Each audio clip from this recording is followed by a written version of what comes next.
Hi friends, welcome to my channel. Mahashivratri హిందువులు అత్యంత భక్తి శ్రద్ధలతో జరుపుకునే పండుగ. శివుడికి సంబంధించిన అన్ని పండుగలలో ముఖ్యమైనది, పుణ్యప్రదమైనది ఈ మహాశివరాత్రి. అయితే ఈ మహాశివరాత్రి ఎప్పుడు జరుపుకుంటామంటే మాఘమాసంలో వచ్చే కృష్ణ బహుళ చతుర్దశి నాడు ఈ మహాశివరాత్రి పర్వదినాన్ని ఎంతో భక్తి శ్రద్ధలతో దేశమంతటా ఎంతో వైభవంగా జరుపుతారు. సంవత్సరానికి ఒక్కసారి వచ్చే ఈ మహాశివరాత్రి పర్వదినం ఎంతో విశిష్టమైనది. ఈ ఒక్కరోజు శివుణ్ణి పూజిస్తే చాలు జన్మలో చేసిన పాపాలన్నీ తొలగి పుణ్యం ప్రాప్తిస్తుంది. అందుకే మన పెద్దలు అంటూ ఉంటారు, జన్మానికో శివరాత్రి అని.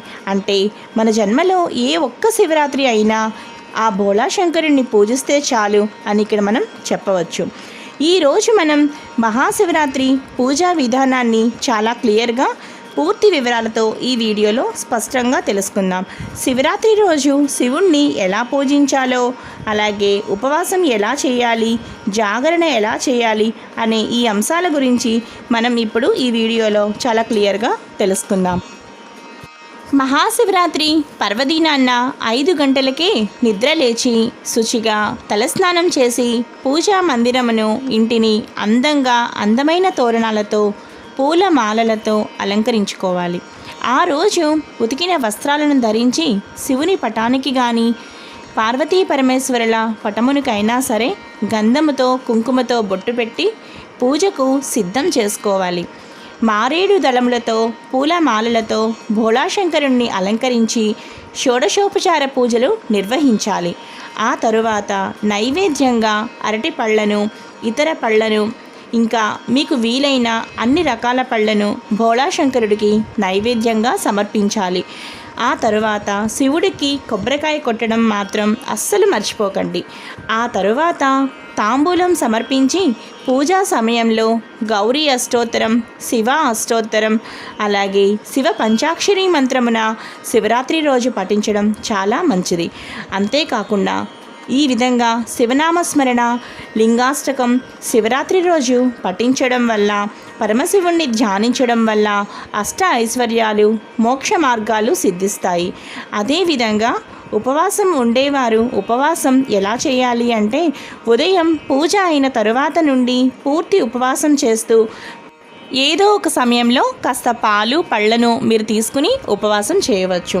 ఈ విధంగా మీరు ఉపవాసాన్ని చేయాలి. అంటే మరుసటి రోజు జాగరణ సమయం, అంటే ఆ రోజు రాత్రి అంతా జాగరణ కూడా ఉంటారు. దానితో పాటు మరుసటి రోజు దీపం పెట్టే వరకు కూడా ఈ విధంగా ఉపవాసం చేయాలి.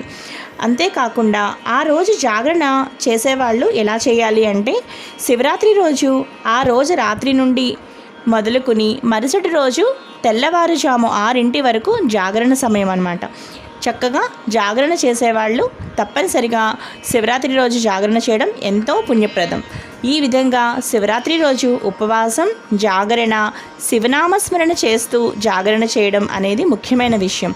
శివ సహస్రనామం, శివ పురాణం, శివారాధన పారాయణం చేసేవారికి, అంటే ఈ విధంగా మహాశివరాత్రి రోజు ఆ పరమశివుణ్ణి ఈ విధంగా ధ్యానించడం వల్ల మరో జన్మ లేదని శాస్త్రాలు చెబుతున్నాయి.